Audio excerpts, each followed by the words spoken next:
नमस्कार, मी अशोक मुरुमकर. पांडे जिल्हा परिषदेच्या गटाचा निकाल हाती आलेला आहे आणि यामध्ये सर्वात महत्त्वाचं म्हणजे भाजपच्या नेत्या रश्मिदीदी बागल यांनी विजय मिळवलेला आहे. आणि दुसरं विशेष म्हणजे पंचायत समितीच्या पांडे गणात आमदार नारायणबा पाटील यांच्या करमाळा तालुका विकास आघाडीचा देखील एक उमेदवार या ठिकाणी विजय झालेला आहे. नेमकं या गटातली काय राजकीय परिस्थिती होती, या विजयाकडे आपण कसं पाहतोय? आपल्याबरोबर ज्येष्ठ पत्रकार नासिर कबीर आहेत. नेमकं आपण त्यांच्याशी संवाद साधतोय. पांडे गटाची निवडणूक ही पहिल्यापासून हाय व्होल्टेज निवडणूक म्हणून त्याच्याकडे गणलं जात होतं. सगळ्यात महत्त्वाचं त्या गटामध्ये तिरंगी लढत झाली आणि रश्मी बागल यांचा विजय हा 2200 मतांनी आतापर्यंत झालेला आहे. पोस्टल मतं राहिलेले आहेत. त्याच्यात काय वाढले तर तो भाग निराळा. परंतु ह्या गटाची निवडणूक अत्यंत चुरशीची आणि अटीतटीची झाली. सगळ्यात महत्त्वाचं म्हणजे रश्मी बागल ह्या विधानसभेचे दावेदार आहेत. बरोबर. 2200 मतांनी विजयी होणं त्यांच्या दृष्टीने असं काय खूप मोठं हे नाही. त्यांनासुद्धा खरं ह्या संदर्भात आत्मपरीक्षण करावं लागणार आहे. आणि संतोष वारींनी जी लढत दिली, त्यानंतर सावंत गटाने जी लढत दिली ती खरोखरच लक्षणीय आहे.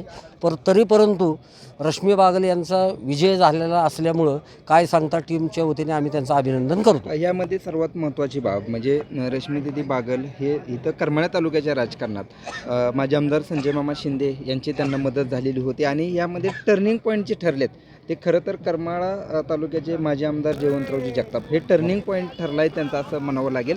कारण या ठिकाणी जगताप यांनी ही निवडणूक हाती घेतलेली होती. शेवटच्या दिवशी त्यांनी पाठिंबा जाहीर केला. त्यानंतर त्यांनी जे मतदान केंद्रांवरती भेटी दिल्या, त्यांच्या कार्यकर्त्यांना त्यांनी सांगितलं. ह्याचा किती परिणाम झाला? 101% ह्या गोष्टीचा परिणाम झालेला आहे. माजी आमदार संजय मामा शिंदे आणि माजी आमदार जयवंतराव जगताप या दोघांमुळंच रश्मी बागल यांचा विजय आज झालेला आहे. याकडं अजून जर पाहिलं तर रश्मिदीदी बागल यांचे वडील स्वर्गीय दिगंबररावजी बागल मामा यांनी देखील पांडे गणातून पहिली निवडणूक लढवलेली होती. आता दिदी त्या निवडणुकीत विजयी झालेल्या आहेत.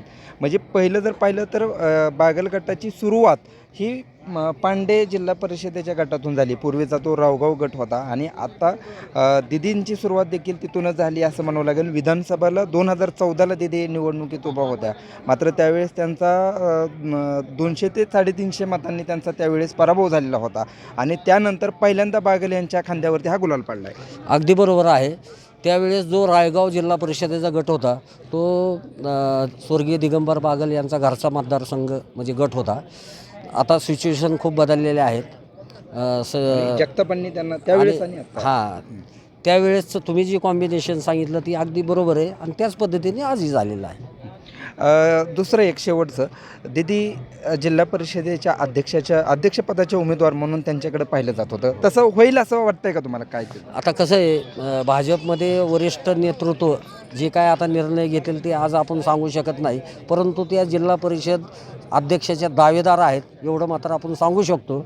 आणि करमाळ्याच्या दृष्टीने ती एक खूप भूषणावं आणि एक अभिनंदनाची गोष्ट ठरेल ते अध्यक्ष झाल्यानंतर. धन्यवाद. आणखी जसे निकाल येतील तसे आपण चर्चा करूयात. नक्कीच.